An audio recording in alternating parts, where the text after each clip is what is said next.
Bon, ok, alors, bah, les amis, bienvenue à tout le monde et spécialement notre chère Violetta. On commence par une prière qui sera lue par Shirley. C'est une petit écrit du Barbe, extrait des écrits du Barbe. Shirley, tu es là? Oui, Oui, ok. ok. Ô toi, le suprême Verbe de Dieu, ne crains pas et ne t'afflige pas, car en vérité, nous avons assuré le pardon des péchés de ceux, hommes ou femmes, qui ont répondu à ton appel, selon ce qui est connu en présence du bien-aimé, et en conformité avec ce que tu désires. En vérité, la connaissance embrasse toute chose. Par ta vie, je t'en adjure, tourne ton visage vers moi et ne sois pas craintif. En vérité, tu es l'exalté parmi les concours célestes et ton mystère caché a été inscrit conformément à la loi divine sur la tablette de la création au centre du buisson ardent. Bientôt, Dieu t'accordera la souveraineté sur tous les hommes, considérant que ta loi transcende toute la création.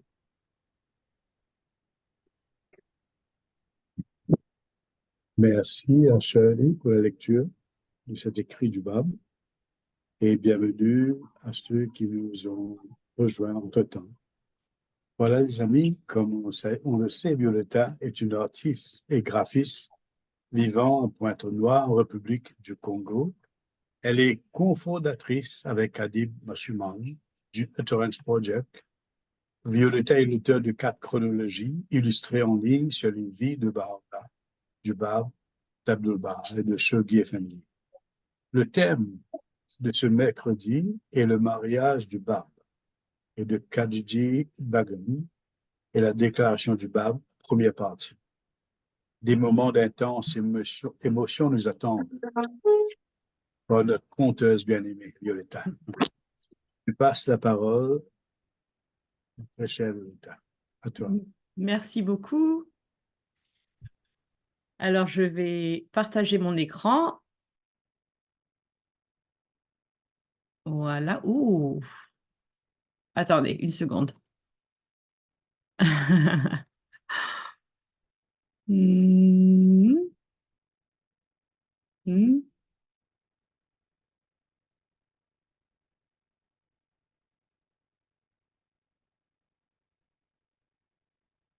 Voilà.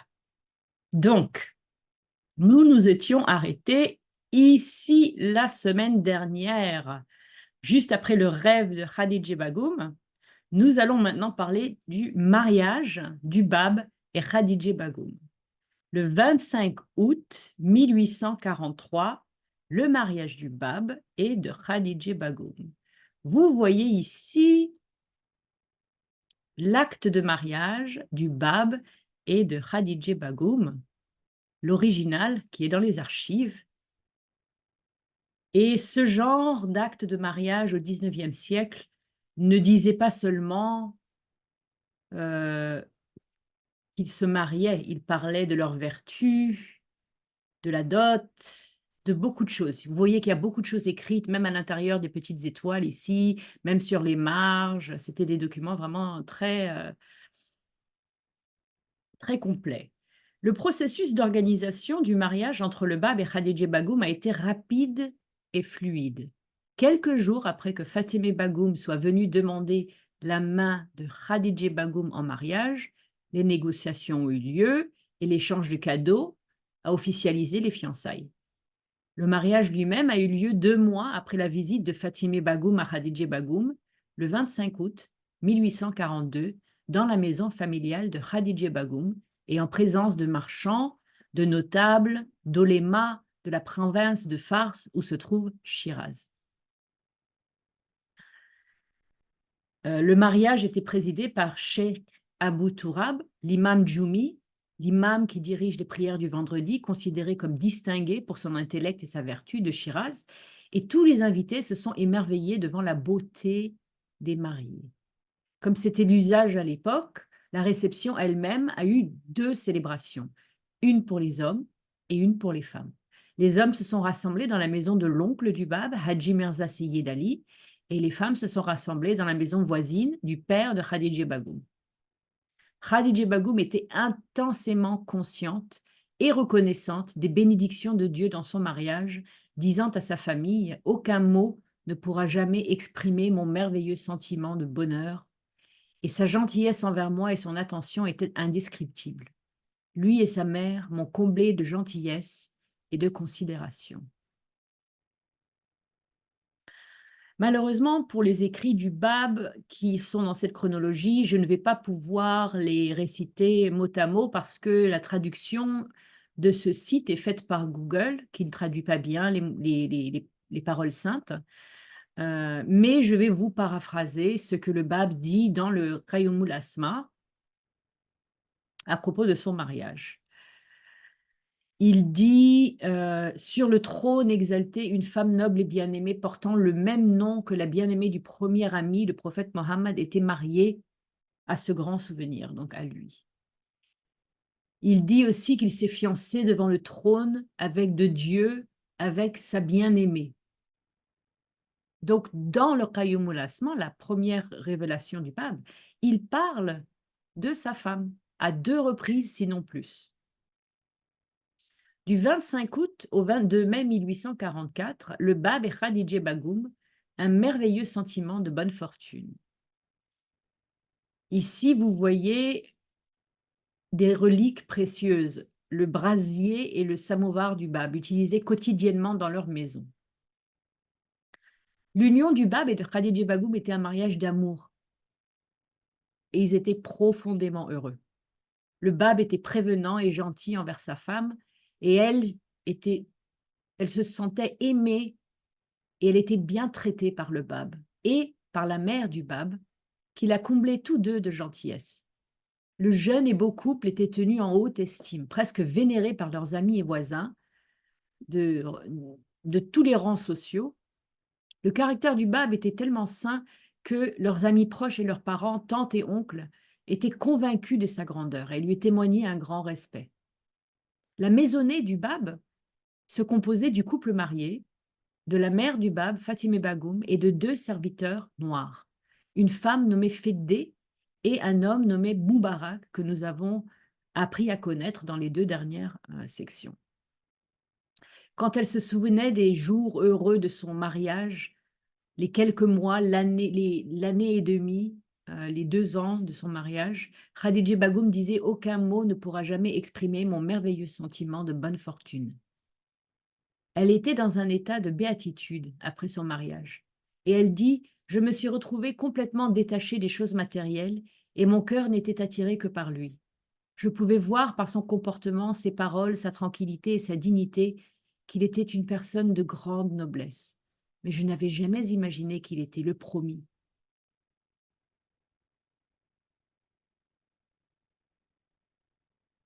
Donc encore depuis l'époque du mariage jusqu'au jour de la déclaration du Bab, la routine quotidienne du Bab. Vous voyez ici 2 photographies des environs de Shiraz où le Bab allait souvent se promener. En général, les habitudes du Bab étaient les suivantes. Il se levait le matin 1 heure avant l'aube. Après s'être lavé, il faisait ses ablutions et montait à l'étage supérieur de la maison dans la chambre qui avait été réservée comme sa chambre de réception et qui fonctionnait comme un appartement extérieur.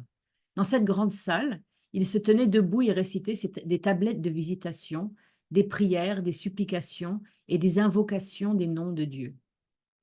Après le lever du soleil, la servante Fédé allumait le samovar et préparait le thé dans la chambre de la mère du Bab, Fatimeh Bagoum.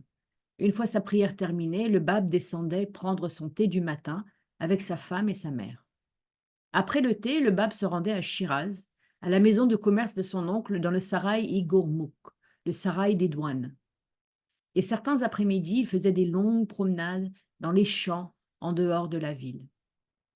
La coutume du Bab était de rentrer chez lui chaque jour environ 1 heure après le coucher du soleil et de commencer ses prières, en chantant les noms de Dieu et en récitant les prières obligatoires du soir. Après ses prières, il consacrait la première partie de la soirée à l'écriture de lettres et à des méditations. Le soir, le Bab demandait à Khadija Bagoum de lui apporter ses papiers et son livre de comptes. Mais elle remarqua que ces papiers n'étaient pas des documents commerciaux. Et parfois, elle disait à son mari, « Que sont ces papiers ?» Et le Bab sourit en répondant, « Ce sont les livres de comptes sur les peuples du monde. » Lorsqu'il travaillait sur ces papiers, si quelqu'un arrivait en coup de vent ou par surprise, le Bab recouvrait les papiers d'un tissu. 3 heures après le coucher du soleil, le Bab dînait et se retirait dans sa chambre 1 heure plus tard pour la nuit. Et la vie était comme ça, entre Khadija Bagoum et le Bab, douce et agréable, jusqu'au soir du 22 mai 1844, lorsque Mullah Hossein vint frapper à leur porte et que tout changea pour toujours.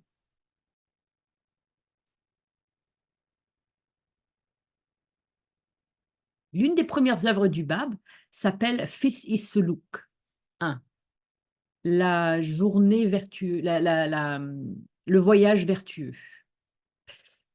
C'est une courte épître révélée avant la mort de Seyyed Kazim, avec 3 thèmes, l'unité de Dieu, la prophétie, les imams. Et dans cette tablette courte mais puissante, le Bab associe ces 4 niveaux, donc l'unité de Dieu, la prophétie, les imams et la porte d'entrée, donc le Bab en quelque sorte, à l'intellect, à l'âme et au corps. Cette structure à 4 niveaux reflète l'attachement et l'intérêt profond du Bab pour les enseignements de Cheikh Ahmad. Peu après leur mariage, en août 1842, Khadija Bagoum fait un rêve terrifiant. Un lion redoutable se tenait dans la cour de leur maison, et elle se retrouva avec les bras autour de la bête, autour du cou de la bête.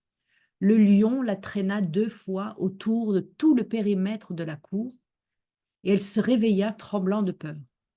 Elle raconta son rêve au Bab qui lui expliqua: « Tu t'es réveillé trop tôt. Ton rêve présage que notre vie ensemble ne durera pas plus de 2 ans et demi. »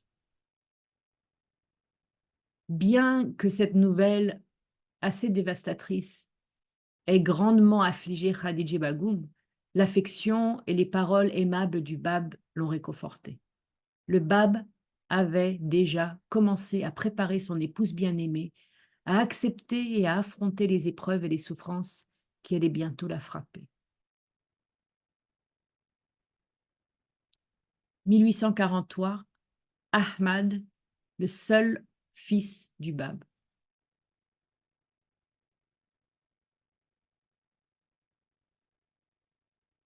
Environ 1 an après leur mariage, Khadija Bagoum a donné naissance au seul enfant du couple, un garçon nommé Ahmad.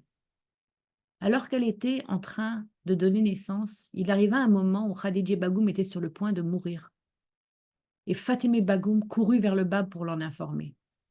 Le Bab prit un miroir qui se trouvait à côté de lui et il écrivit une prière sur le miroir.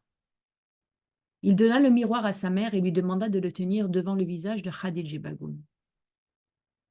C'est alors que peu de temps après, Khadija Bagoum mit au monde le bébé. Malheureusement, Ahmad ne vécut pas longtemps, bien que les circonstances et la date de son décès soient inconnues. Fatemeh Bagoum avait non seulement le cœur brisé et attristé, mais elle était aussi en colère. Elle confronta son fils, le Bab, et lui demanda s'il avait de tels pouvoirs pour révéler une prière qui pouvait sauver la vie de sa femme. Pourquoi n'aurait-il pas pu faire la même chose pour sauver la vie de son enfant? Le Bab sourit à sa mère et lui répondit qu'il n'était pas destiné à laisser une descendance, ce qui rendit sa mère furieuse. Elle lui fit des reproches, mais il n'en dit pas plus.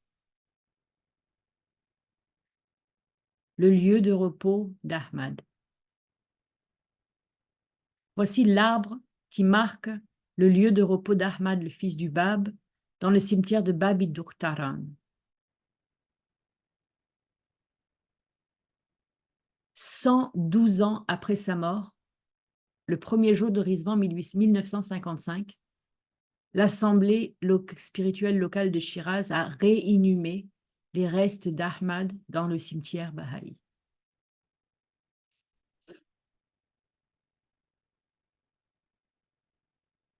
Le Bab a révélé des écrits sur la mort de son fils unique, son sacrifice suprême.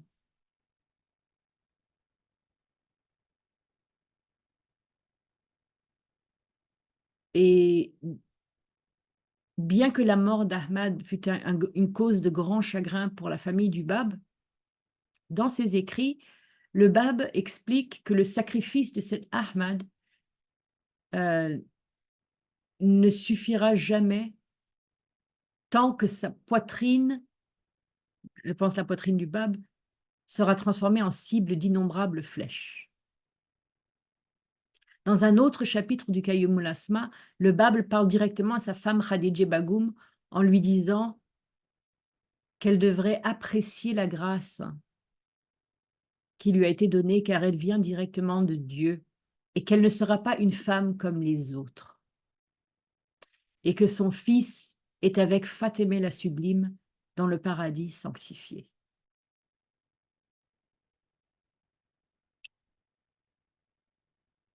Partie 4, le 23 mai 1844, la déclaration du Bab. Cette partie couvre la vie du Bab à l'âge de 25 ans en 1844. Prélude à la déclaration. Dans un premier temps, je voudrais dresser un portrait du déclin de la Perse. Le Bab était sur le point de faire sa déclaration qui allait changer l'histoire. Il était persan, il allait déclarer sa mission sur le sol de Perse, un pays célèbre depuis des millénaires pour son passé glorieux et illustre. Mais tout cela était en effet du passé. À partir du 19e siècle, la Perse, en déclin lent depuis des siècles, a commencé à décliner à une vitesse vertigineuse. Les structures gouvernementales se sont effondrées vers le 16e et 17e siècle sous la dynastie safavide. Et bien qu'elles aient légèrement repris vie au cours des 2 siècles suivants, au milieu du 19e siècle, la Perse, comme décrit l'éminent historien La Main de la Cause Baliusi, était matériellement pauvre, intellectuellement stagnante et spirituellement moribonde. Les paysans et les agriculteurs souffraient dans des conditions épouvantables, la corruption était infiltrée dans tous les aspects du gouvernement et du pays et détruisait la Perse de l'intérieur. La tyrannie et l'oppression étaient la norme plutôt que l'exception. Les fonctions de l'État étaient achetées et vendues comme des marchandises. Les impôts étaient perçus par des fonctionnaires à titre personnel. La corruption et l'extorsion étaient devenues légitimisées. Les villes et les bâtiments historiques tombaient. Il ne restait plus que 10 millions d'habitants dans un royaume de la taille de l'Europe occidentale actuelle. La Perse avait payé le prix d'un État semi-féodal et elle avait également payé le prix de la tyrannie des religieux chiites qui avaient détruit davantage et plus profondément ce que le gouvernement et l'administration corrompue avaient déjà détruit. En 1844, la Perse était comme dans un espèce de coma. Les prophéties chiites sur l'an 60. Vous voyez ici la seule image d'Ibn Arabi dont nous disposons. Ibn Arabi était un arabe érudit d'Andalousie. C'était un musulman, c'était un mystique, un poète et un philosophe du 7e siècle qui a laissé beaucoup de prophéties sur l'an 60 et sur le pays d'origine du promis. Il a dit « Les ministres et défenseurs de sa foi seront du peuple perse ». Il a aussi laissé une prophétie sur le nom du Bab en donnant l'ordre de ses noms. En son nom, le gardien Ali précède celui du prophète Mohammed, Ali Mohammed. Il a également prophétisé que l'année de la déclaration du Bab était l'an 1260 de l'hégire, du calendrier musulman, en disant que c'était la moitié du nombre qui est divisible par 9, 2520. En 1843, le Bab fait un rêve prophétique. Un an avant sa déclaration, le Bab raconte un rêve qu'il a fait dans une tablette connue uniquement sous le nom « tablette révélée en 1260 ». Dans ma vision, j'ai vu la tête de l'imam Hussein qui était pendu à un arbre. Des gouttes de sang coulaient abondamment de sa gorge lacérée. Avec des sentiments de joie inégalés, je me suis approchée de cet arbre et étendant mes mains, j'ai recueilli quelques gouttes de ce sang sacré et je les ai bues avec dévotion. Lorsque je me suis réveillée, j'ai senti que l'Esprit de Dieu avait pénétré et pris possession de mon âme. Mon cœur était ému dans la joie de sa présence divine et les mystères de sa révélation se déroulaient devant mes yeux dans toute leur gloire. Mais le prélude à la déclaration du Bab n'a pas juste lieu à Shiraz, où est le Bab. Il a également lieu en Irak, à Karbila, avec Tahéré. Tahéré était devenue une adepte de Seyyid Kazim depuis l'époque où elle avait vécu pendant 13 ans en Irak avec son mari. Elle était revenue en 1843, mais elle avait raté Seyyid Kazim qui venait à peine de mourir. Et elle continua à donner des cours de Seyyid Kazim dans sa maison avec la permission de sa veuve.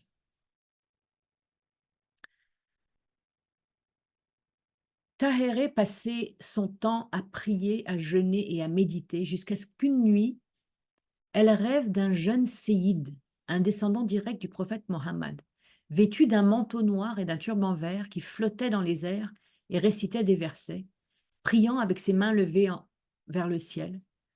Tahéré se réveilla et écrit immédiatement les versets.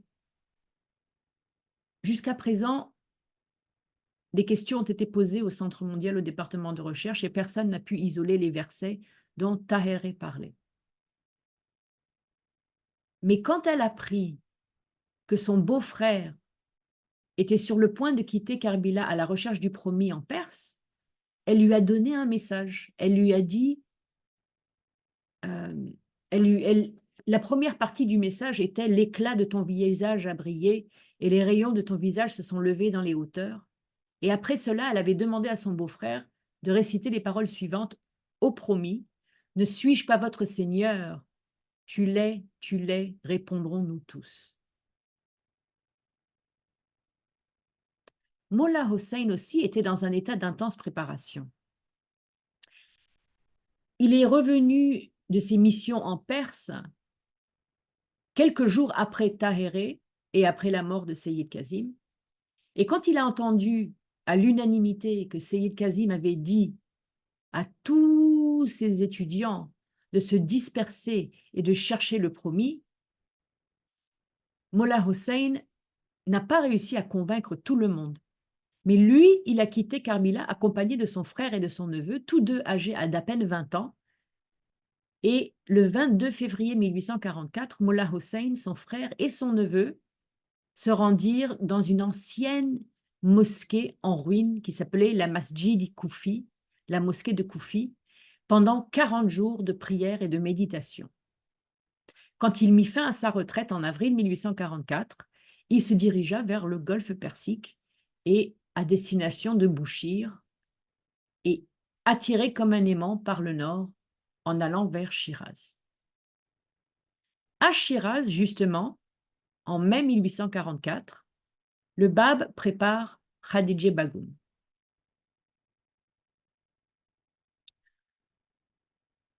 Dans une épître connue du Bab qui s'appelle le Sahifi Bain al-Hamarain, l'épître entre les deux sanctuaires que le Bab va révéler plus tard, quand il sera en pèlerinage, il donne une date exacte du premier jour où il a reçu la révélation divine en tant que messager de Dieu, en tant que manifestation de Dieu. Et il dit que c'était le 15e du mois de Rabiu Awwal, ce qui veut dire le 4 avril 1844. Donc, l'histoire que nous allons suivre sur Khadija Bagoum se passe entre le 4 avril 1844, le jour où le Bab reçoit la première révélation de Dieu, et le 22 mai 1844, où il reçoit la révélation de Dieu encore avec le Bab.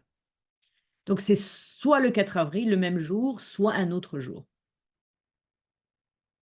Un jour, donc avant le 22 mai 1844, le Bab rentre chez lui au crépuscule, donc plus tôt que d'habitude, et il dit à Khadija Bagoum, dis à Fedi de préparer ce que nous allons manger pour le dîner plus tôt que d'habitude.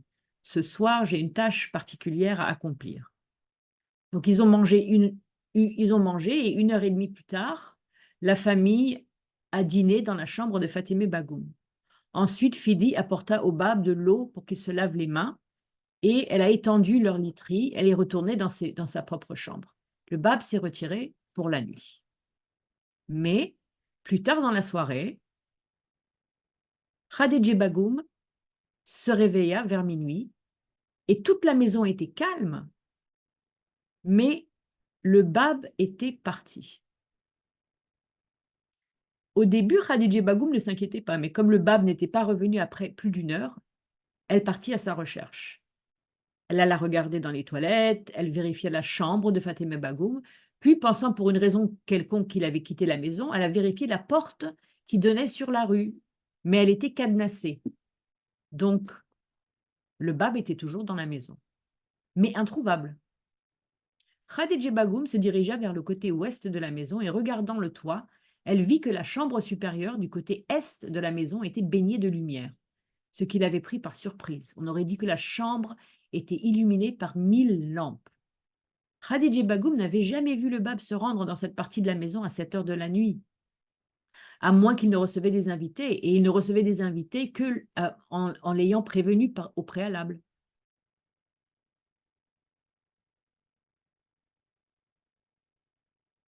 Très inquiète et en même temps surprise, Khadija Bagoum monta l'escalier du côté nord de la cour qui mena à la pièce. L'escalier, comme vous vous rappelez que Daniel nous avait expliqué, c'est un escalier avec des marches très hautes et un escalier très escarpé.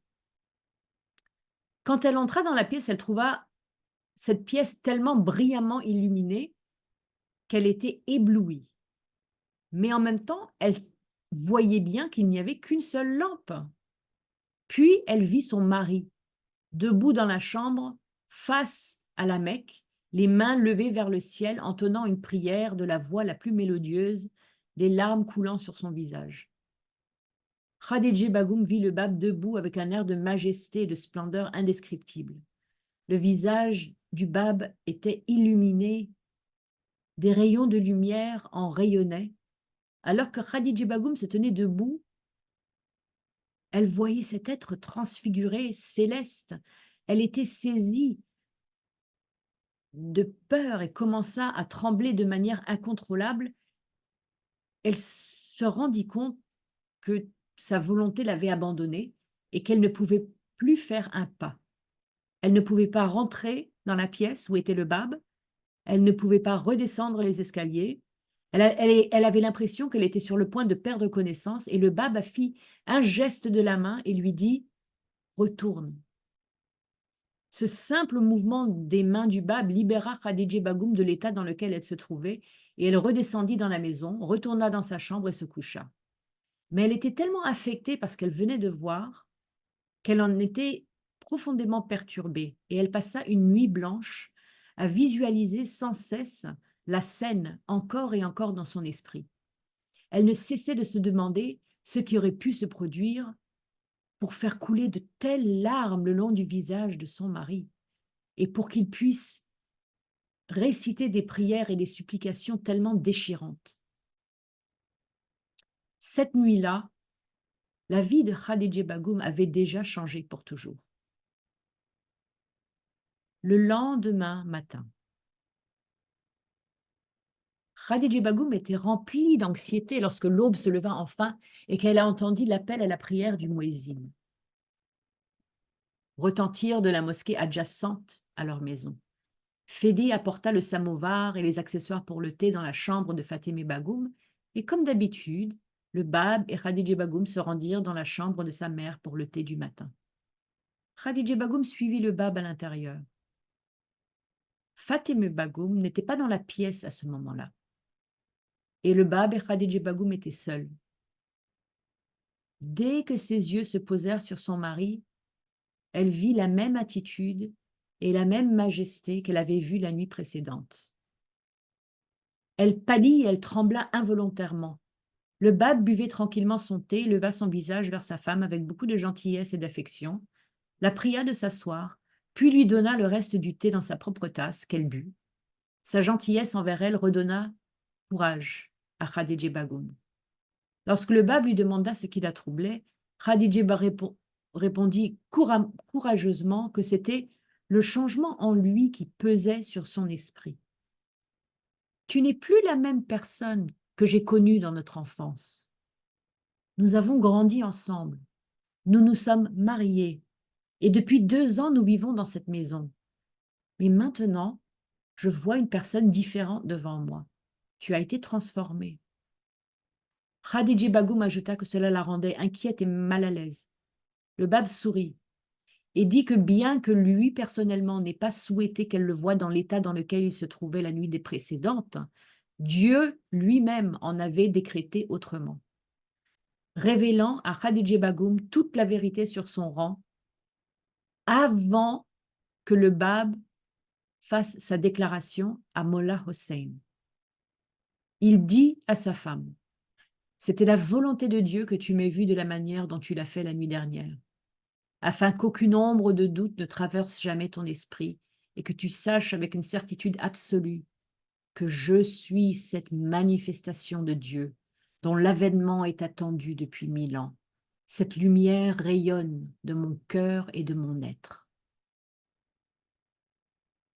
Et Khadija Bagoum a immédiatement cru en lui. Des années plus tard, elle décrivit à Mounireh Hanoum son état d'âme à ce moment donné. « Dès que je l'ai entendu prononcer ces paroles, j'ai cru en lui. Je me suis prosternée devant lui et mon cœur est devenu calme et assuré. À partir de ce moment, je n'ai vécu que pour le servir, évanescente et effacée devant lui, sans jamais penser à moi-même. » Donc, comme je vous l'ai déjà dit la semaine dernière, le Bab et Khadija Bagoum avaient des conversations tout à fait modernes, tout à fait directes et franches.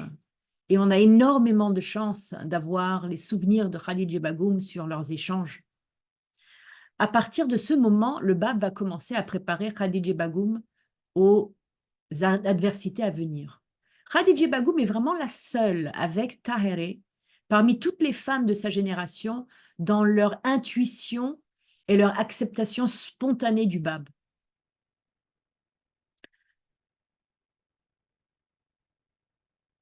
Le Bab va lui confier le secret de ses souffrances futures. Il va lui révéler la signification des événements qui vont bientôt se produire en Perse et il demande à Khadija Bagoum de ne pas en parler à sa mère. Le 22 mai 1844, le jour avant la déclaration. Je veux d'abord préfacer cette section avec des considérations historiques.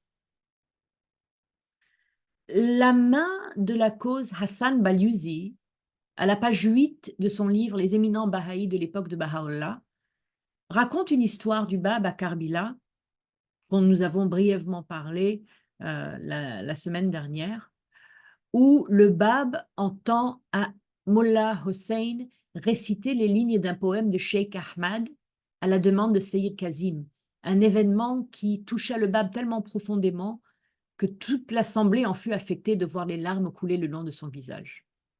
Cette histoire, elle est également citée dans le livre d'un autre éditeur et historien, Feridun Vahman, Le Bab et la communauté Babi d'Iran, chapitre 1, Le Bab, un soleil dans une nuit qui n'est pas suivie de l'aube. Dans le même livre, à la page 166, le docteur Amanat déclare que Mollah Hossein avait dû arriver à Shiraz, pas le jour avant d'avoir rencontré le Bab, mais à la mi-mai, donc une dizaine de jours avant. Et le docteur Amanat déclare qu'il est assez probable que le Bab était au courant de l'arrivée de Mollah Hossein avant son arrivée. Donc pour lui, le Bab et Mollah Hossein se connaissaient avant la déclaration. Toujours dans la thèse de doctorat de Dr Amanat, Résurrection, et la résurrection et le renouveau, le docteur Amanat cite Mollah Hossein parlant à Mollah Mohammad Hassan Bouchri, un des rares survivants de Sheikh Tabarsi, et il se confie à ce Babi en lui disant que ses entretiens avec le Bab ont duré 3 nuits et non une seule nuit, la nuit du 22 au 23. Pour les besoins de cette chronologie, j'avais la responsabilité de partager avec vous ces recherches historiques et ces faits historiques, mais je vais suivre, moi, la version des chroniques de Nabil, où la révélation du Bab se passe au cours d'une seule nuit avec Mullah Hossein, et où Mullah Hossein arrive le 22 mai. Donc, le 22 mai 1844, le Bab informe Khadija Bagoum de l'arrivée d'un invité spécial. Il lui dit « Ce soir, nous recevrons un invité très cher. » Khadija Bagoum voulait absolument entendre ce que le Bab allait dire à cet invité spécial. Mais le Bab se tourna vers sa femme et lui dit « C'est mieux si tu vas dormir. » Khadija Bagoum obéit au Bab, mais elle ne put pas dormir. Nous allons voir plus tard qu'elle aura quelques aperçus de la nuit de la déclaration. Dans l'après-midi du 22 mai 1844, Mollah Hossein rencontre le Bab à Shiraz. Voici un champ à l'extérieur de Shiraz. Et c'est dans un champ à l'extérieur de la ville que Mollah Hossein se promène par un après-midi chaud, après être arrivé et avoir envoyé son frère et son neveu à une mosquée dans leur logement. Mollah Hossein continue de marcher et réfléchir et se retrouva face à face avec un jeune homme remarquable portant un turban vert, signe d'un séyid, un descendant direct du prophète Mohammed. Ce jeune homme était doux et gracieux, et il accueillit Mollah Hossein avec tellement de gentillesse et un sourire si chaleureux. Mollah Hossein se retrouva bientôt embrassé comme s'ils étaient des amis intimes de longue date, et il se dit, cette personne doit être un des disciples de Seyyid Kazim qui a dû entendre que je venais d'arriver à Shiraz. Mais en fait, c'était le Bab. Mollah Hossein était bouleversé par un accueil chaleureux et inattendu. Mais la dignité du Bab et son comportement et sa parfaite courtoisie étaient ce qui l'impressionnait plus que tout. Dans l'après-midi du 22 mai 1844, le Bab invite Mollah Hossein chez lui. Voici la porte de l'extérieur qui donne sur la rue. Le jeune homme invite que Mollah Hossein ne connaît toujours pas, mais c'est le Bab, bien sûr, l'invite à être son invité pour le dîner de ce soir. Et Mollah Hossein explique qu'il avait laissé sa famille derrière, mais le Bab lui répondit « Confie-les à Dieu, il les protégera, il veillera sur eux. » Ils arrivent à la porte d'une modeste demeure, et après avoir frappé à la porte, Mobarak, le serviteur éthiopien du Bab, les laisse entrer. Le Bab franchit le seuil et invite Mollah Hossein avec une puissance et une majesté pénétrantes, tandis qu'il prononce les mots « Entrez-y en paix, en sécurité ». Mollah Hossein était sous le charme, non seulement de la ville de Shiraz et de sa beauté, mais de la courtoisie et de la gentillesse du Bab. Alors il se dit, je pense que c'est un bon signe pour ma recherche du promis dans cette ville, d'avoir rencontré ce jeune homme. Ça va me porter bonheur. Bien sûr, il ne se rendait pas compte qu'il était au bout de sa quête.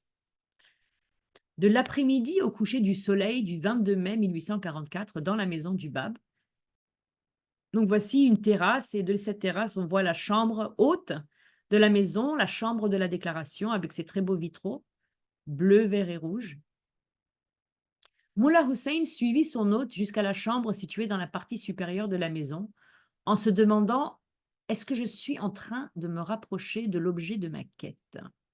Et qu'est-ce qu'il va arriver après cette soirée ?» Tandis qu'il suivait le bab dans sa maison, Mullah Hussein commença à ressentir une joie indescriptible qui envahit tout son être. Le bab et Mullah Hussein prirent place dans la chambre haute et le bab invita Mullah Hussein à faire ses ablutions en versant de l'eau sur ses mains.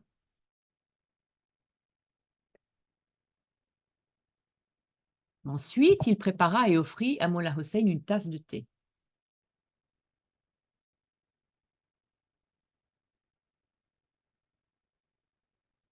Ressentant vivement la tension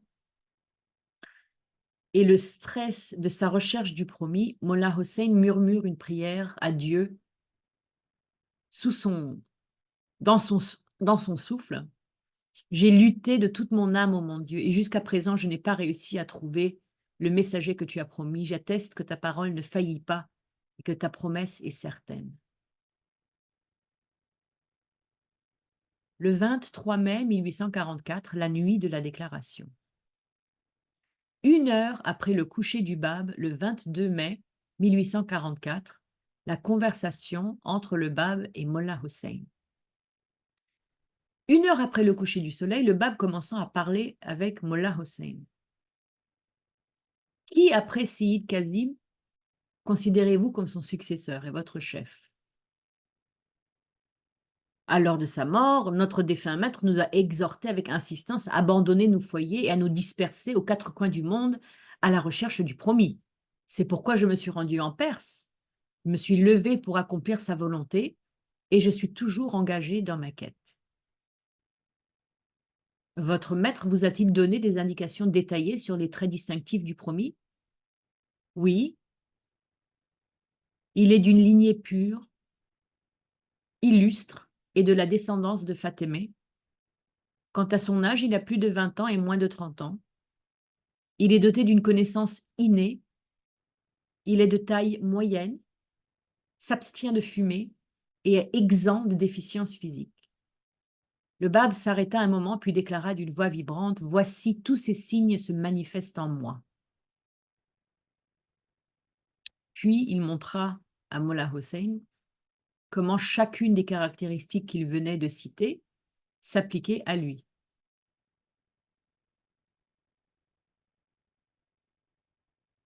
Mullah Hussein était tellement surpris par les affirmations du bab qu'il dit « Celui dont nous attendons l'avènement est un homme d'une sainteté insurpassable, et la cause qu'il doit révéler est une cause d'une puissance immense. Nombreuses et diverses sont les exigences que doit remplir celui qui prétend en être l'incarnation. Combien de fois Seyyid Kazim a-t-il fait référence à l'immensité du savoir du promis? Combien de fois a-t-il dit « Mon savoir n'est qu'une goutte comparée à ceux dont il a été doté. Toutes mes réalisations ne sont qu'un grain de poussière face à l'immensité de son savoir. Non, la différence est incommensurable. » Mais à peine après avoir prononcé ces paroles, Mullah Hussein s'est senti pris de remords et de peur. Et il décida immédiatement de changer d'attitude et d'adoucir son ton.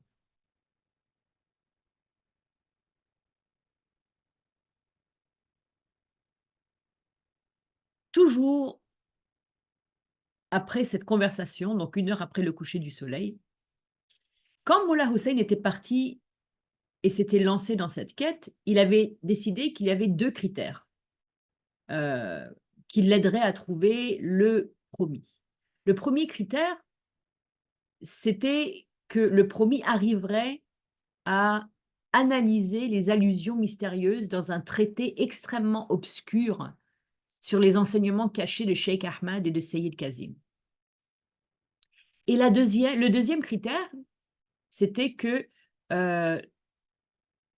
le promis révélerait spontanément un commentaire sur la sourate de Joseph dans un style et dans une langue entièrement nouveaux.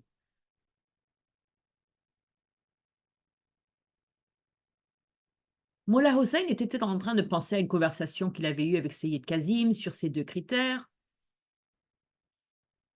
Et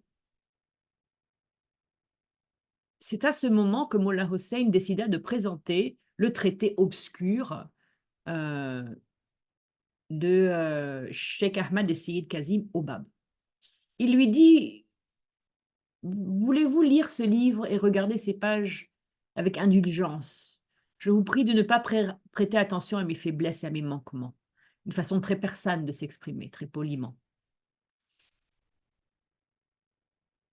Après quelques minutes,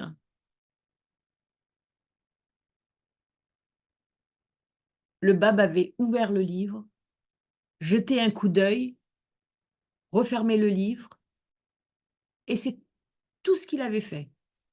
Après ça, il a dévoilé sans effort tous les aspects cachés des mystères et il a résolu tous les problèmes qui se trouvaient dans cette dissertation. Le Bab est allé encore plus loin. Il a exposé des vérités nouvelles et rafraîchissantes que Mollah Hossein n'avait jamais entendues auparavant et qui ne pouvaient être trouvées dans aucun des écrits de Cheikh Ahmad ou de Seyyed Kazim.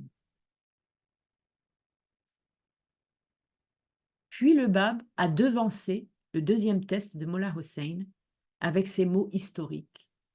Il est maintenant temps pour moi de révéler le commentaire de la sourate de Joseph.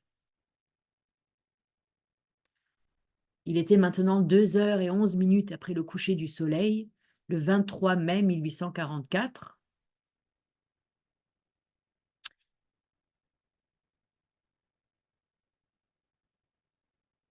Et l'heure et la minute de la révélation du Bab viennent du Bab lui-même, dans le Bayan persan. Chapitre 2, verset 7. C'est donc à ce moment exact que le Bab a pris sa plume et avec une rapidité incroyable révéla tout le premier chapitre de son commentaire sur la sourate de Joseph que nous connaissons sous le nom de Qayyumul Asma. Tandis qu'il révélait les versets sacrés, le Bab les entonnait doucement et il ne s'arrêtait pas, ne ralentissait pas, n'interrompait pas le flux de sa révélation qui coulait jusqu'à ce que le chapitre soit terminé. Mollah Hossein était assis, ravi par la magie de la voix du Bab et la puissance de sa révélation. Lorsqu'il se leva pour retourner à la mosquée où il avait pris une chambre, le Bab lui demanda en souriant de s'asseoir en lui disant: si vous partez dans un tel état, quiconque vous verra dira assurément ce pauvre jeune a perdu la tête. La dispensation Babi venait de naître. Et le premier disciple du Bab venait de se déclarer. Le Bab parla encore et dit à Mollah Hossein: cette nuit, cette heure même, sera célébrée dans les jours à venir comme l'une des plus grandes et plus significatives des fêtes. Rendons grâce à Dieu de vous avoir gracieusement aidé à atteindre le désir de votre cœur et d'avoir bu du vin scellé de sa parole. Heureux ceux qui y parviennent. Comme promis, l'expérience de Khadija Bagoum de la nuit de la déclaration.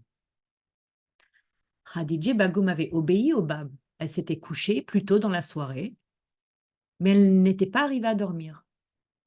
Toute la nuit, elle était restée éveillée et avait entendu la voix bénie du Bab parler à Mollah Hossein, chantant des versets, présentant des preuves et offrant des arguments.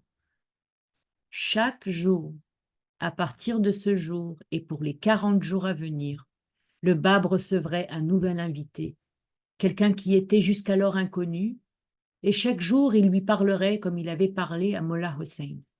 Ces mystérieux invités seront plus tard connus sous le nom de l'être du vivant, et nous examinerons leurs histoires ainsi que leur rang et leur position en détail dans la prochaine partie 5, Hurufi Hay, les lettres du vivant. 23 mai 1844, le jour après la déclaration. La déclaration a eu lieu 2h11 après le coucher du soleil. 3 heures après le coucher du soleil, donc 50 minutes plus tard, le dîner céleste avec le Bab. Mobarak a organisé un festin composé des plats les plus raffinés. Mollah Hossein se sentait rafraîchi à la fois dans son corps et dans son âme par ce dîner, et en compagnie du Bab, il eut l'impression de manger les fruits du paradis. Mollah Hossein s'émerveillait des manières de Haji Mubarak et de ses attentions dévouées, et lui semblait que la vie de ce monsieur avait été transformée par l'influence régénératrice du Bab. C'est alors que Mollah Hossein a rappelé une tradition islamique attribuée au prophète Mohammed qui dit « J'ai préparé pour les pieux et les justes parmi mes serviteurs ce que l'œil n'a pas vu, l'oreille n'a pas entendu, ni le cœur humain n'a conçu. » Cette tradition islamique a convaincu Mollah Hossein que si le Bab n'avait eu aucune prétention à la grandeur, ce dîner aurait suffi, qu'il avait été capable d'accueillir Mollah Hossein avec une telle hospitalité et bonté aimante qu'aucun autre être humain n'aurait pu imiter. Tard dans la soirée du 22 mai 1844, jusqu'à l'aube, envoûté par les paroles du Bab. Après le dîner, Mollah Hossein restait assis, fasciné par les paroles du Bab, sans tenir compte de l'heure et de ceux qui l'attendaient, et était probablement extrêmement inquiet pour lui. 6 heures sont passées en un clin d'œil. Et Mollah Hossein a soudain entendu l'appel du muezzin pour la prière de l'aube. Soudain, c'est comme s'il s'était réveillé de l'état d'extase dans lequel il se trouvait. Il avait oublié de dormir cette nuit-là, tellement captivé par la voix du Bab, tellement musicale, qui montait et descendait au fur et à mesure qu'il révélait des vers et ses harmonies subtiles, alors qu'il prononçait les prières, répétant après chaque invocation le même verset. Peu de temps après que l'appel de la prière ait retenti dans les rues de Shiraz, le Bab dit à Mollah Hossein, « Ô toi qui es le premier à croire en moi, en vérité, je le dis, je suis le Bab, la porte de Dieu, et tu es le Baboul Bab, la porte de cette porte. 18 âmes doivent au début spontanément et d'elles-mêmes m'accepter et reconnaître la vérité de ma révélation. Sans être averti ni invité, chacun d'eux doit chercher indépendamment à me trouver. Et lorsque leur nombre sera complet, il faudra en choisir un pour m'accompagner dans mon pèlerinage à la Mecque et à Médine. Là, je délivrerai le message de Dieu au shérif de la Mecque. Je retournerai ensuite à Koufi ou de nouveau dans la mosquée de cette sainte ville, je manifesterai ma cause. Il vous incombe de ne divulguer ni à vos compagnons, ni à aucune autre âme ce que vous avez vu et entendu. Le lever du soleil, le 23 mai 1844, Mollah Hossein, ébloui, galvanisé, transformé. Il était aveuglé par la splendeur éblouissante de la révélation du Bab, mais dépassé par sa force écrasante. Ses facultés étaient engourdies. Puis, peu à peu, il a commencé à ressentir un flot d'émotions. Excitation, joie, respect, émerveillement, allégresse, force. Mollah Hossein se sentait galvanisé par la connaissance de cette nouvelle révélation et rempli d'un tel courage et d'une telle puissance qu'il avait l'impression qu'il aurait pu résister à l'assaut du monde entier, de ses peuples et de ses dirigeants. Lorsque Mollah Hossein sortit ce matin-là dans les rues de Shiraz, rempli de joie, sa vie avait changé pour toujours. Il avait renoncé sans une seconde pensée à une brillante carrière dans le clergé. Mollah Hossein était à l'époque bien connu dans les cercles islamiques. Il possédait une grande capacité théologique, une intelligence pénétrante et un savoir profond, et sans doute il aurait été l'un des religieux les plus influents de sa génération en Perse. Mais à ce carrefour de sa vie, Mollah Hossein décida de choisir un chemin qui le menait dans la direction opposée et donna toute son allégeance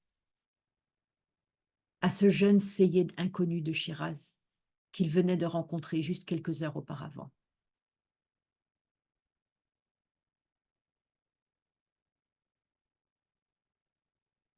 Mmh.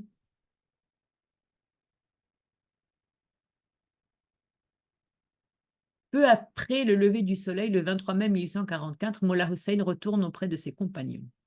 Vous voyez ici des images de Masjid il-Khani, où l'attendaient les compagnons de Mollah Hussein et où d'autres vont se joindre à eux. Bien entendu, Mollah Hussein était transformé et tout le monde l'avait remarqué. De plus en plus de personnes venaient assister à ses cours. Et lui, bien sûr, il ne disait pas un mot sur le Bab parce que les 17 autres lettres du vivant, y compris Tahéré, qui, elle avait déjà donné son accord elle avait déjà donné sa déclaration à son beau-frère, les 17 autres lettres du vivant devaient le trouver indépendamment. Donc, il ne pouvait pas répondre aux questions. Un jour, alors qu'il était chez le Bab lui dit « Demain, 13 de vos compagnons arriveront. À chacun d'eux s'étend la grande bonté de cœur. Ne les laissez pas seuls, car ils ont consacré leur vie à la quête du bien-aimé. » Et c'était les prochaines 13 lettres du vivant. Peu de temps après le 23 mai 1844, la révélation du Bab après la déclaration. Donc, il y a 3 étapes, 3 stages. Il y a 3 étapes de la révélation du Bab. La première est interprétative. Je ne sais pas.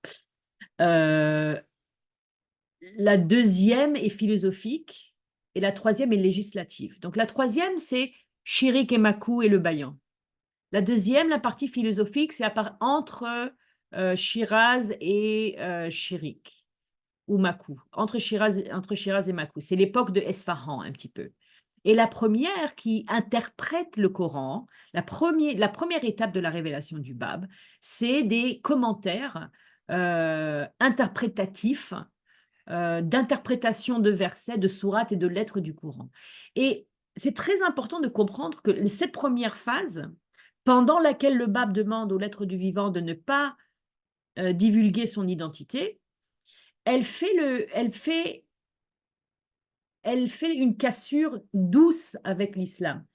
Parce que le Bab commence sa révélation avec des interprétations du Coran pendant au moins 1 an et demi, 2 ans. Et il est là pour inaugurer une nouvelle dispensation. Mais il ne commence pas directement avec le bayan persan. Il commence avec des commentaires sur des sourates, sur des lettres qui sont dans le Coran, sur le Coran lui-même. La première révélation, bien sûr, durant 40 jours pendant lesquels les lettres du vivant vont trouver le Bab, du 23 mai au 2 juillet 1844, c'est le Qayyumul Asma. Exactement, c'est une interprétation de la sourate de Joseph, un commentaire sur la sourate de Joseph.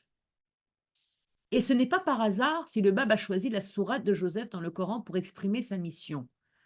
Tout d'abord, la forme même du commentaire du Bab révèle la véritable position du Bab.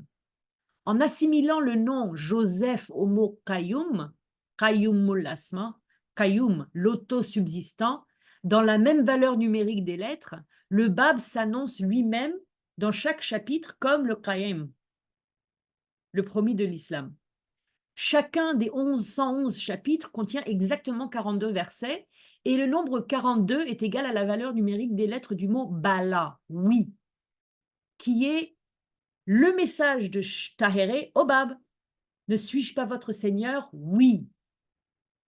Donc, chacun des 111 chapitres du Qayyumul Asma répond oui par sa valeur numérique du nombre de versets qu'il contient à la question « Ne suis-je pas votre Seigneur ?» Donc, la structure du Qayyumul Asma annonce le Bab comme le promis. Voici 2 pages du Qayyumul Asma dans la connexion de la British Library. Et puis, après le Qayyumul Asma, il y a les premières tablettes aux dirigeants de l'Irak et de la Perse. Ces tablettes ne sont pas traduites et elles ont été révélées à Sheikh Mohammed Hassan al-Najafi d'Irak et Mohammed Shah et Haji Mirza Akazi. Donc la deuxième chose que le Bab fait, c'est qu'il révèle 3 tablettes à 3 dirigeants. d'Iran et d'Irak. Ensuite, un épître au trésor caché, Safei Makhzouni,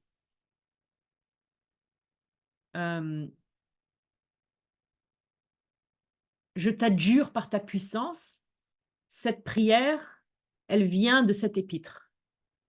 Je ne sais pas la traduction française parce que je n'ai que l'anglais. I adjure thee by thy might. Les amis, pour aujourd'hui, c'est terminé. La semaine prochaine, nous allons faire les lettres du vivant. Donc, je vais arrêter mon partage, je vais enlever la sourdine et je vais donner la parole d'abord à Aïcha qui voudrait partager quelque chose avec nous. Ok, merci beaucoup pour la suite de ces épisodes extrêmement passionnants. Donc, je voulais juste, comme j'ai entendu en podcast le dernier épisode la semaine dernière, il m'a semblé important d'apporter peut-être des petits éclairages en lien avec le prophète Mohammed. D'abord parce que quelqu'un avait parlé de sa fille Fatima Zohra, mais d'après ce que j'ai compris et ce que j'ai vu, c'est que le prophète, il avait 4 filles et 3 garçons. Donc, il avait 4 filles, c'était Zaynab, Rokhaya, Kelsoum, Fatima Zohra, donc la dernière, celle qui a épousé Ali, qui est le gendre du prophète Mohammed aussi. Ça, c'est une chose. Après, je pense que ce qui est important aussi d'expliquer en lien avec les divisions, enfin les sectes chiites et sunnites, c'est juste pour se rappeler qu'en réalité, les musulmans sunnites, eux, ils attendaient 2 messagers sous les noms de Mahdi, le Mahdi Muntadar pour les sunnites, et Jésus, le retour de Jésus. Tandis que eux, les chiites, ils attendaient le retour du Caïm et du Hussein. Donc c'est juste pour préciser ces points, peut-être que ça peut faire donner un autre éclairage. Merci beaucoup. Voilà ça. Après, c'était un partage, c'était en lien avec la très très belle réflexion et en complément de tout ce qui avait été dit. Pourquoi le bas peut-être est-il resté aussi longtemps à Karbila, à Najaf, enfin en 1841-1842 sur l'année. Donc, c'est juste une impression, hein, comme je te l'avais partagé, Violetta. Peut-être que c'était donc effectivement cette préparation spirituelle, cette retraite spirituelle qui était plus longue. Pourquoi? Peut-être que c'était aussi une reconnaissance dans la tradition islamique parce que lui, il a été préparé pour ouvrir cette voie spirituelle, ce nouveau cycle spirituel à l'humanité, et que les musulmans, ils ont attendu 1000 ans, et donc c'était une rupture pour marquer la rupture avec l'islam, et puis une nouvelle révélation, donc la révélation Babi. D'ailleurs, dans le Coran, il y a le verset 32,5 qui explique, il y a d'autres versets dans le Coran en allusion avec une nouvelle révélation, il est dit notamment du ciel à la terre, il administre l'affaire, laquelle ensuite monte vers lui un jour équivalent à 1000 ans de votre calcul. C'est-à-dire que dans le Coran, il est dit à chaque nation un terme.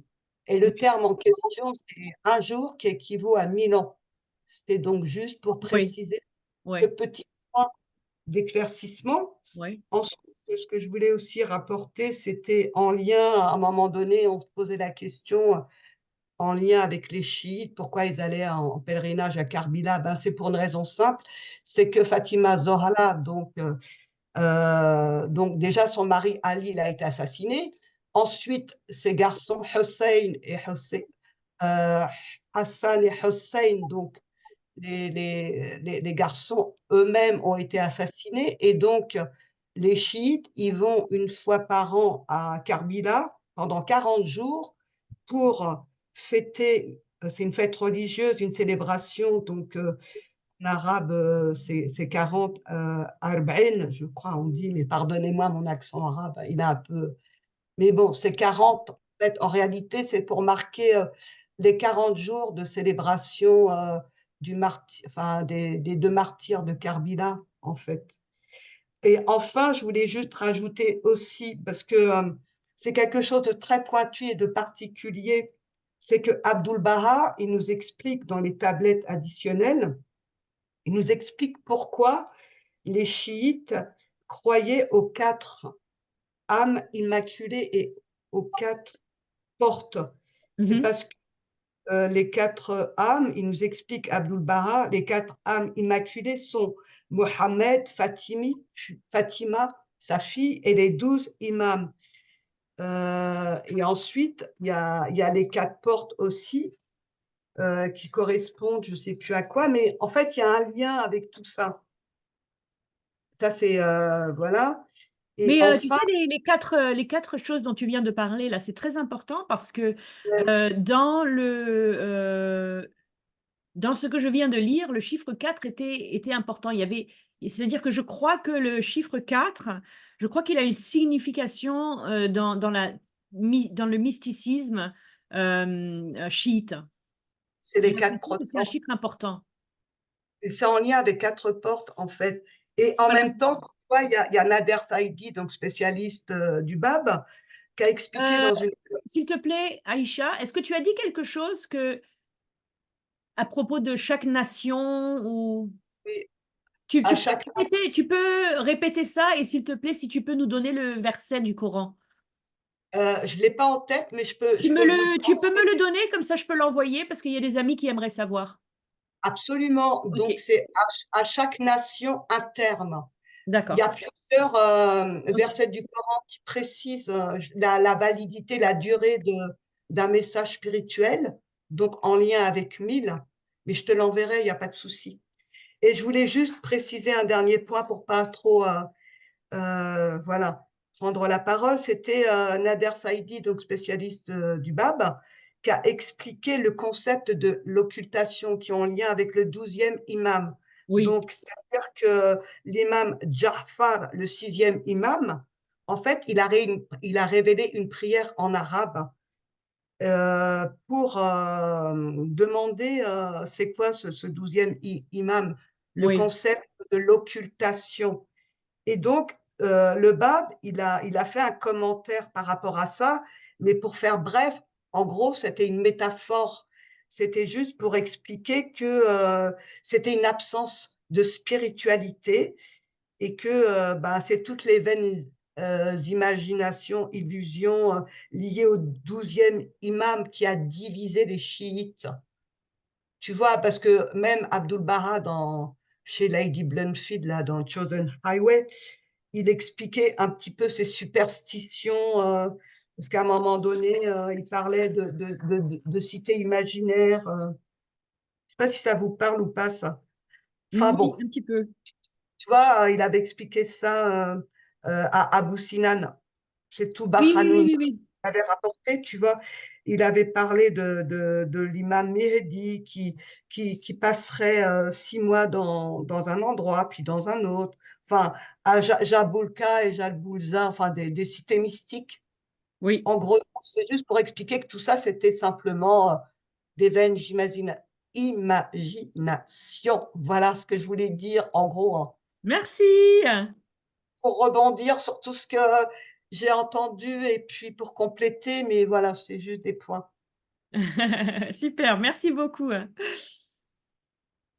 J'ai une Violetta, question. Oui, qui voudrait parler? allez, laisse la question. J'ai demandé. Qui avait une question? Bon, Moreau, vas-y. il semble que Aïcha soit très imbu de l'islam. Elle pourrait peut-être répondre à ma question. Oui. Quand j'ai grandi en Égypte, j'entendais souvent mon père parler de l'islam en disant cette phrase, Yu'allaf wala yu'allafan. Ça veut dire que l'islam accomplira 1000 ans, mais n'accomplira pas 2000 ans. Non, je ne sais pas si c'est dans le Coran, ou bien c'est dans un hadith, ou bien il y a quelque chose que quelqu'un pourrait m'éclaircir sur l'origine de cette phrase. Je l'ai entendu grandissant en Égypte. Alors, personnellement, je ne peux pas te répondre directement. Peut-être que c'est une traduction parce qu'il y a une tradition, parce qu'il y a énormément de fausses interprétations en lien avec les versets du Coran, mais le peu que je sais, on est plusieurs amis qui avons beaucoup travaillé sur la question du Coran et l'islam, le Coran et la foi bahaï, dans le cadre de la révélation, et juste pour un petit peu restituer les versets clairs qu'on peut comprendre de manière spirituelle, qui sont allégoriques, symboliques, et des versets équivoques qui demandent un décodage. Et le décodage, c'est uniquement le messager qui pourrait le faire.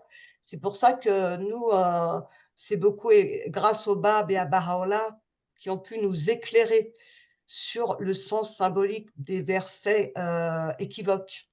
Mais dans le Coran, moi personnellement, le peu que je me souvienne, c'est ces deux versets sur les 1000 ans qui correspondent à un jour. Effectivement, il y a le Coran et la foi bahaï, c'est un autre ami égyptien pour le coup qui l'a écrit parce que c'est peut-être qu'il nous le montre. Bon, Rose, je vais t'envoyer un lien dans le groupe là. C'est un livre qui s'appelle The Lifespan of Islam on Earth. C'est tout un livre en PDF qui parle de la durée de vie de l'islam. Superbe. Merci. Ah, David, tu voulais dire quelque chose? Oui, effectivement, je voulais partager mes réflexions sur 3 points. Premier, c'est le caractère unique de la déclaration du pape.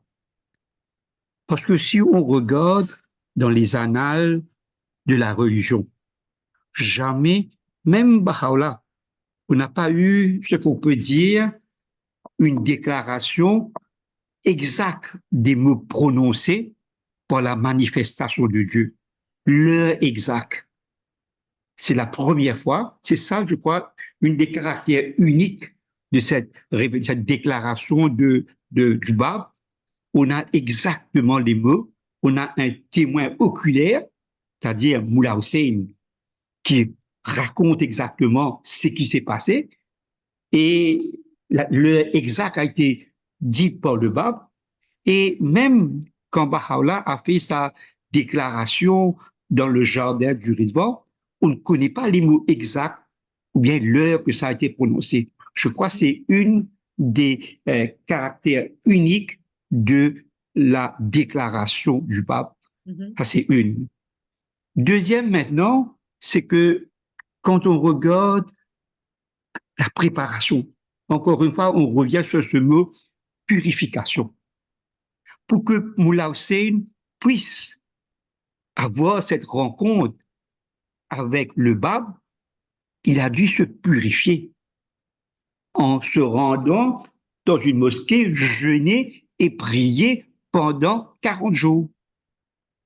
Donc c'est important parce que à chaque fois qu'on veut se rapprocher de Dieu, il faut qu'on passe par cette étape de purification. La troisième chose maintenant, c'est que qu'est-ce qui s'est passé quand Khatija Khadoun a vu le Bab à la veille de sa déclaration? Cette lumière où elle était paralysée.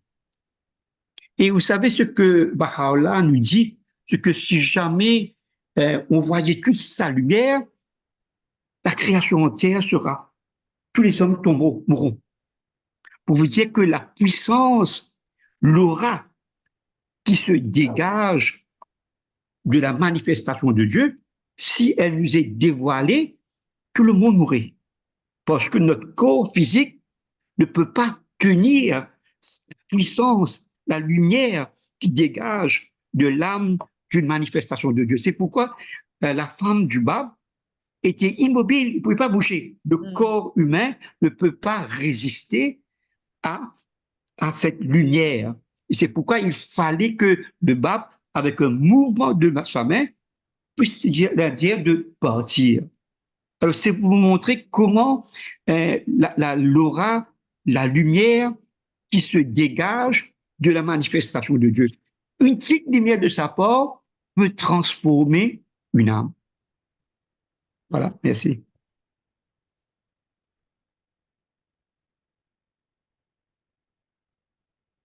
Merci beaucoup.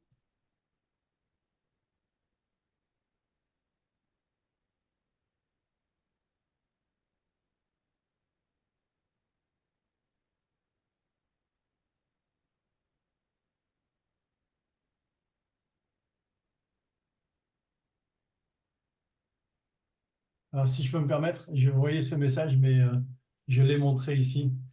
Je l'ai montré ici. Ah, J'ai eu d'accord. la chance d'être en Tunisie et j'ai rencontré justement M. Roshan Mustafa, et, qui a traduit justement le titre Islam, le chemin à suivre, réflexion d'un Bahaï sur des sujets islamiques et introduction à la foi Bahaï.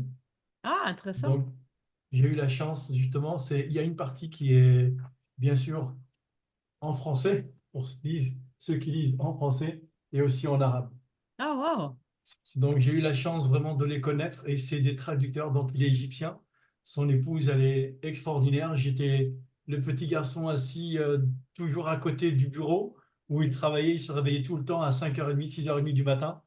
Et il est donc égyptien. Il traduit les écrits. Il a l'autorisation, bien sûr, par les institutions de traduire justement de l'arabe, du persan et bien sûr, parfois aussi en anglais. Donc, c'est vraiment Wow. quelqu'un qui est extraordinaire. J'ai eu la chance de les connaître et Ah, j'espère de wow. retourner un jour les revoir là-bas parce que ce sont des êtres qui me sont très, très chers à mon cœur. Et puis, Wow. Monsieur Olinga, bah, écoutez, c'est très simple, une petite anecdote. Quand on voit Monsieur, et, il y avait un main de la cause qui s'appelle Enoch Olinga, que vous connaissez tous l'histoire. Eh bien, le petit garçon que vous voyez comme ça, quand il le prend en main en photo, c'est Monsieur Olinga Mustafa, donc le fils de Madame et Monsieur Roshan. Donc là, j'ai passé des mois et des mois extraordinaires parmi ces Wow, quelle personnes. chance. Et je me réveillais le matin, il y avait toujours cette petite, comment dirais-je, coutume. Le matin à 5h30, 6h30 du matin, on se réveillait en même temps. Et moi, j'étais soi-disant en vacances. J'ai dit non, non, je ne suis pas en vacances. Je me réveille à la même heure que vous. Je veux être parmi vous. Et tous les matins, le soir, et il me dit, viens, je vais te montrer des photos. Parce qu'il avait fini de faire des traductions. Il avait besoin de se reposer, quand même 86 ans et Ah, même wow. plus maintenant. Et Wow. il a toujours cette envie de traduire les livres jusqu'à la fin de ses jours.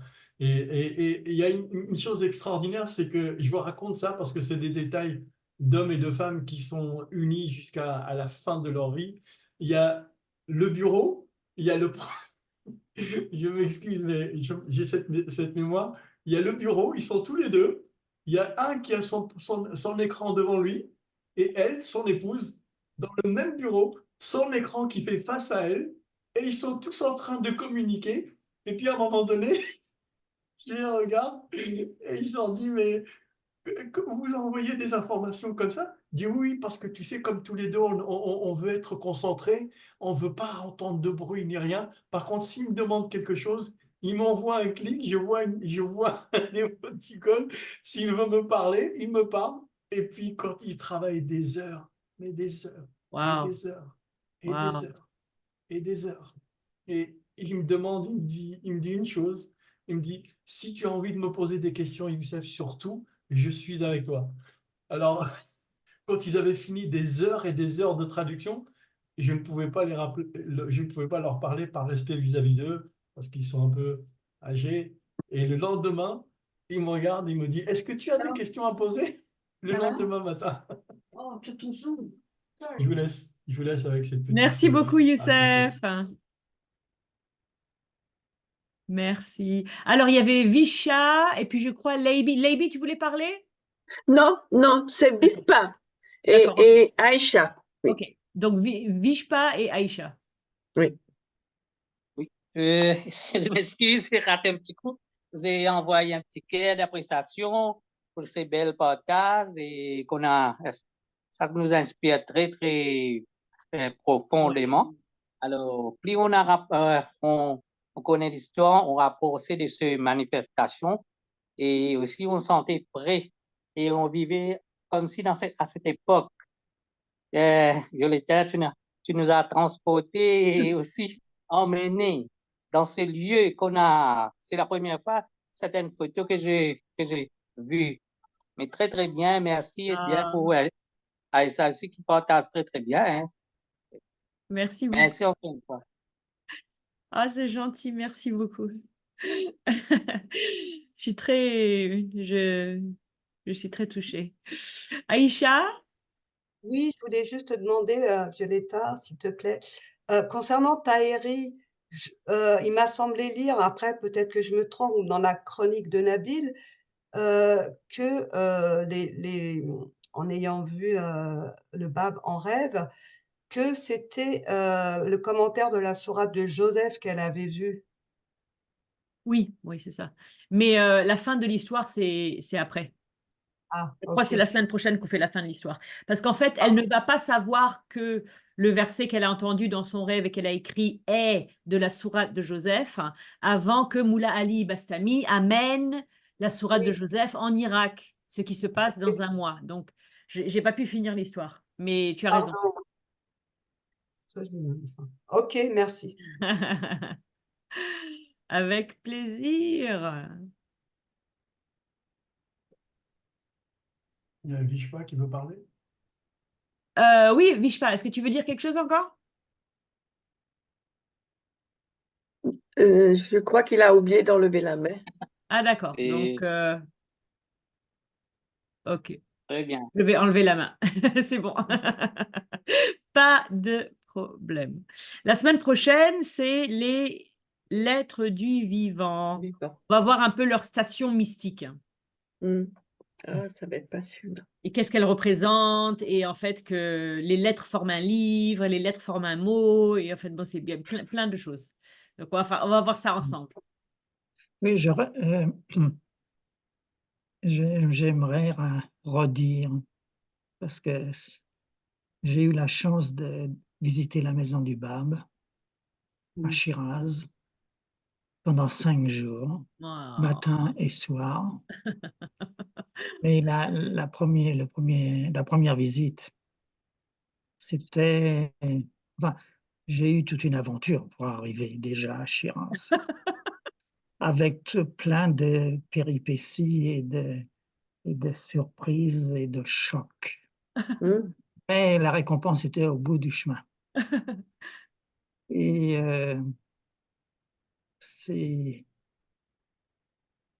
on a vu tout à l'heure la photo de la porte d'entrée de la maison du Bab.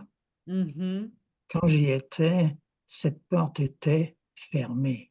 On ne Ouais. pouvait pas entrer ou sortir par cette porte. Il fallait faire le tour par la maison voisine, descendre dans un sous-sol et ressortir dans la maison du Bab, Ouais. dans la première cour.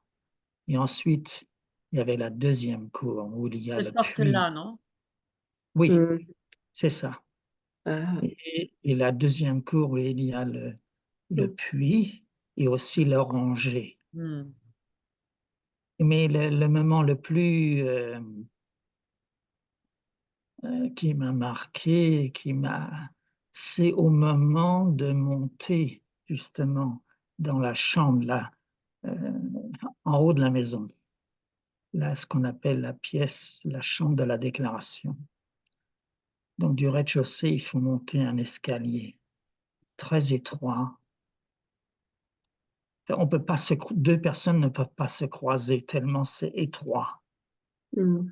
Et les marches sont très hautes. Donc c'est raide, l'escalier est assez raide. Mais au moment de monter la première marche, là j'ai eu vraiment la sensation que derrière moi, il y avait Moula Hussein qui me poussait. Hmm. Mm. Et en me disant, vas-y, monte, monte, Hmm. monte. Hmm. À l'époque, je ne connaissais pas beaucoup l'histoire de la déclaration du Bab, mais ça, je savais où j'allais là. C'était clair, je le savais. C'est pour ça que j'ai fait ce voyage. Mhm. Mais cette sensation et que Moula Hussein, il était là et il disait vas-y, monte. Et évidemment, arrivé en haut, là, dans cette pièce qui est très petite. Elle est petite, Avec... Ah oui, oui, c'est pas mais elle grand. Hein. paraît immense. Non, non, non. Non, vous voyez les fenêtres là, il y a Ouais. 5 fenêtres. Ah, Chaque fenêtre, chaque fenêtre, ça fait quoi? 80 centimètres. La pièce fait peut-être 5 mètres sur 4 mètres. C'est mais elle tout. paraît immense dans les photos. Bon, ben, je suis désolé de te décevoir, mais en Ah non, je suis pas réalité, déçue. Moi, j'aime bien les petites choses. Je suis oui, petite oui, moi-même, alors j'aime oui. bien. Et toute la maison est petite. Oui, Le, le- parce que ils disent bien, quand Moulay Hossein arrive, que c'est une modeste maison. oui. La première cour, la deuxième cour, c'est petit. C'est quelques mètres sur. Donc la pièce de la révélation, je dirais, d'après mon souvenir, ça fait 16 mètres carrés, 4 mètres par 4 mètres, à peine. Bon, mais en tout cas, la pièce est petite. Mais c'est là, et dans le coin, il y a ce chandelier qui marque l'emplacement où le Bab a dû était assis, quoi. Hmm. Et donc, là, on sent que c'est à cet endroit-là que tout a commencé. C'est peut-être pour ça que tu as ressenti la présence de Moulay Hossein. Parce que Oui, le que serviteur. son âme soit autour de la maison du Bab, ce n'est pas étonnant. Ben oui, parce c'est lui le premier qui est rentré dans la maison. Il a été accueilli par le serviteur éthiopien. Et Ouais, la porte, quand on est à l'intérieur, on voit la porte d'entrée qui est ouais, condamnée, qui était fermée. On la voit ouais. là, c'est juste à la première Et puis marche. maintenant, c'est lui qui accueille. Donc, Moulay Hossein était accueilli par le serviteur éthiopien. Et ben là, j'ai eu l'impression, j'ai eu le sentiment que c'était Moulay Hossein qui était là. Il me disait: «Allez, vas-y, Daniel, monte, monte, monte». Et il me poussait là pour monter. Ouais, ouais. Tu es parti en quelle année, Daniel? En 1973. Oh là, Et, d'accord. et puis Ouais. j'ai monté, mais monté doucement, je n'allais pas me précipiter. Tu sais, j'étais conscient que j'y étais. C'était le but du voyage. Ouais. Donc il y avait le côté physique, matériel de ma présence là, ce jour-là, Mm. ces 5 jours.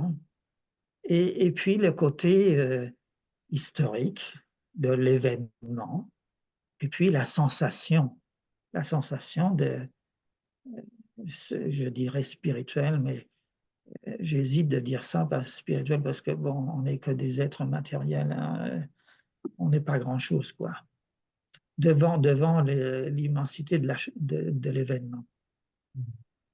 Oui, mais la chose, Daniel, c'est que les expériences spirituelles comme ça, on a de la chance hein, si ça arrive une fois dans notre vie. Oui. Donc, c'est important de chérir ces expériences et Ah, de les apprécier à leur juste ouais. valeur parce que c'est un cadeau quelque part. Oui, 50 ans après, je m'en souviens comme si c'était hier. Mm. Mm. Mm. Ouais, ouais, Ouais. tout à fait, Euh, c'est vraiment important. Et j'avais, quand des années après, on a appris la nouvelle de la destruction de la maison, je vous assure, hein, c'était un choc. Ah ouais, ouais. Et, et puis, euh, et puis, je me suis dit: «Oh mon Dieu, qu'est-ce que j'ai bien fait d'y avoir été quand c'était possible». Ah, c'est vraiment, tu as été guidé là dans tes dates de voyage parce que c'est pas longtemps après, hein, c'est 6 ans après. Oui, c'est ça, oui. Ouais. Si tu avais remis ça à plus tard, tu n'aurais pas eu cette expérience. Ben oui. Alors, est-ce qu'il y a quelqu'un qui a la main levée? J'essaie de voir. Aïcha. Aïcha, tu as la main levée? oui, en fait, c'était juste parce que c'est notre cher et privilégié Daniel qui m'a fait penser à ça en allant à la maison du Bab. Ça m'a fait penser à, vous savez, les 10 jeunes femmes qui ont été pendues, et donc c'était hier l'anniversaire 18 juin, Oui, ça fait 41 ans. Et donc il y a Mona Mahmounizade, la plus jeune. À un moment donné, ils étaient extrêmement engagés dans la foi, et à un moment donné, ils ont déménagé, ils étaient sur Chiraz, Et puis, son père, donc, il avait tellement envie d'aller se prosterner, se recueillir dans la maison du bas, mais il a dit: «C'est pas possible, il faut vraiment que ce soit lui», parce qu'il avait une grande humilité. «Il faut vraiment qu'il y ait quelque chose qui se passe», et comme il réparait à l'époque des appareils, je sais pas si c'était des petites télés, enfin bref, à un moment donné, on l'a appelé pour lui demander de venir, c'était le gardien de l'époque de la maison du Bab, pour venir réparer une télévision qui était dans la maison du Bab, et donc providentiellement, il a été appelé, et c'est très, très, très émouvant la manière dont Mona rapporte cette histoire. Comment son père, justement, il est rentré dans cette maison, telle que toi tu le décris, Daniel, il est passé, il a embrassé chaque marche d'escalier, etc. Tu vois? Et donc ça, c'était dans les années 80, je Mm. pense. Enfin voilà, c'est un petit clin d'œil parce qu'il racontait ça, Daniel. Ça devait être très peu de temps avant la destruction de la maison. Oui, exactement. Bah, eux, ils ont été quand même exécutés en 82, je crois, son père, et elle 83, en juin 83, 18 juin. Enfin voilà, c'était juste le côté spirituel. Voilà.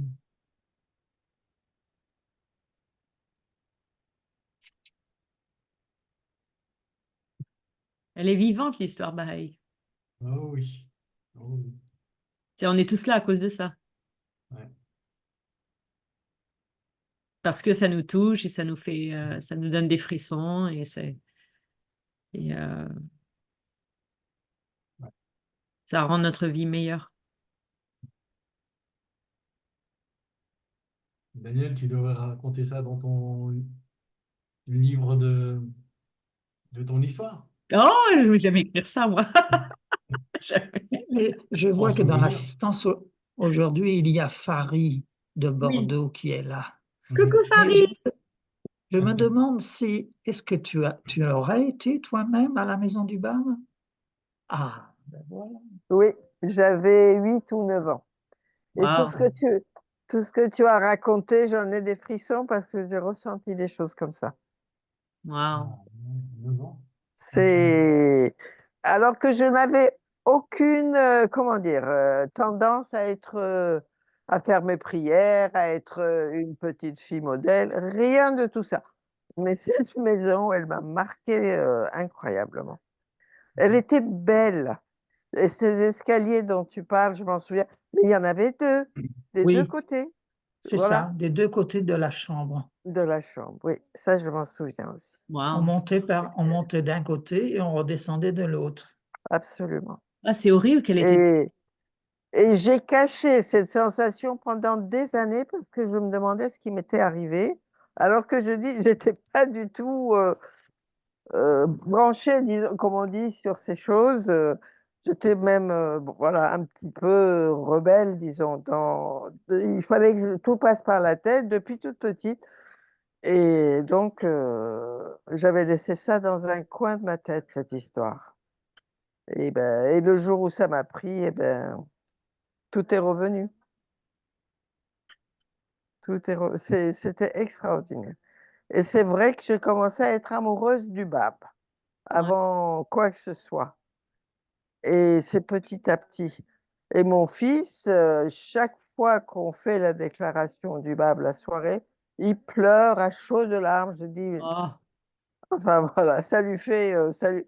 rien que l'évocation de cette Ouais. déclaration. Mm. Ouais. Faudra lui envoyer la vidéo. Inch'Allah, pourquoi pas. Et Monsieur Youssef, alors vous étiez en Tunisie, vous. Oui, bonjour. Oui, Moi, oui, je l'ai vu naître, moi, ce Olinga. Ah, c'est formidable. Monsieur Olinga, était chez nous et chez Roshan Olfat quand il est Oui. parti en Terre Sainte. Et il est revenu complètement fou, complètement, parce que le gardien l'avait nommé Aboul Foutour. Oui, oui, oui. Et il n'était pas encore main de la cause. Ouais. Et voilà, mais bon, merci parce que tout ça, Ça C'était réchauffe fort. les souvenirs. Oui, c'était Ouais. vraiment formidable de tous ces Ouais. moments qu'on passe. Ouais. Et Merci, moi, merci. je dis humblement, justement, s'il y a des personnes qui veulent aller vraiment rencontrer ces amis-là en Tunisie, Oh oui. allez-y parce que vraiment, Il a c'est... écrit un nouveau livre là en ce moment. Oui, On a reçu un nouveau livre de lui. formidable. Ouais. Et Ok. Violetta, son grand-père et sa grand-mère et son Oui. papa, on les a connus aussi en Tunisie. Ouais. Tu vois le tableau derrière moi? Ah oui! C'est de ton grand-père. Ah, il adorait, c'est Peacock, Pan. Il adorait, Voilà, mais Ouais. il chaque adorait les fois animaux. tout le monde adore ce tableau chez moi, il bougera jamais. Ah, c'est bien, Hmm, c'est bien. Ah, il a souffert, mon grand-père. hmm, Hmm. hmm. Il a souffert une vie d'artiste. Mais c'est Oui, pas courant hein, d'avoir quelqu'un qui il a été artiste toute sa vie. Et quand il hmm. était pionnier, il était artiste, il était prof aux Beaux-Arts, à son poste de chevalier de Baha'u'llah. Et quand il est arrivé aux États-Unis, il a fait de la peinture aussi, il était artiste aussi. Donc, je sais pas, c'est peut-être pour ça que...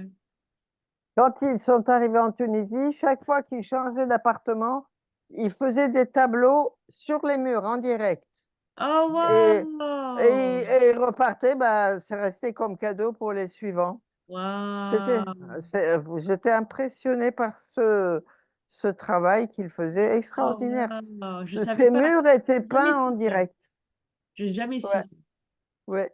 J'ai Oh, bah, il y a jamais- tellement de choses à dire. On Hmm. oublie d'en dire la moitié, hein, c'est ça. Ouais, Wow! voilà.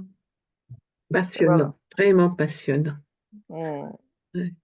Oh, mes amis, je vous assure, je suis la plus heureuse de vous voir Ah, tous là, de toutes les couleurs et de tous les pays. Là, je voyage oui, de tout le gratis. monde, là. On a du gens du monde entier. On voyage gratis à travers, pas seulement ce monde-ci, mais à travers des mondes extraordinaires. Et on C'est a encore merveilleux. plein de sessions ensemble parce qu'on va lentement. Oui, On le fait oui. lentement et bien. On le fait pas vite. Merci, merci pour tout le travail que tu fournis. Vraiment. Avec joie. Vraiment, c'est mon honneur. Je vous embrasse tous À et bientôt. vous recevrez un email de ma part dans pas longtemps. Si vous ne recevez pas d'email de ma part, envoyez-moi un email et comme ça, vous recevrez les liens. Je vais vous mettre mon email dans le chat. Voilà. Je vous souhaite une bonne soirée. Merci À beaucoup aux bientôt. amis du mercredi d'organiser ces événements. C'est toujours un grand Merci mille plaisir de fois. venir. Vraiment, merci à tous d'être venus. Vous avez tous contribué à quelque chose de merveilleux. Et à mercredi prochain. Merci. Au revoir. Tout Merci. Au revoir. ça va, tout Au revoir. Merci, au revoir. Au revoir. Au revoir.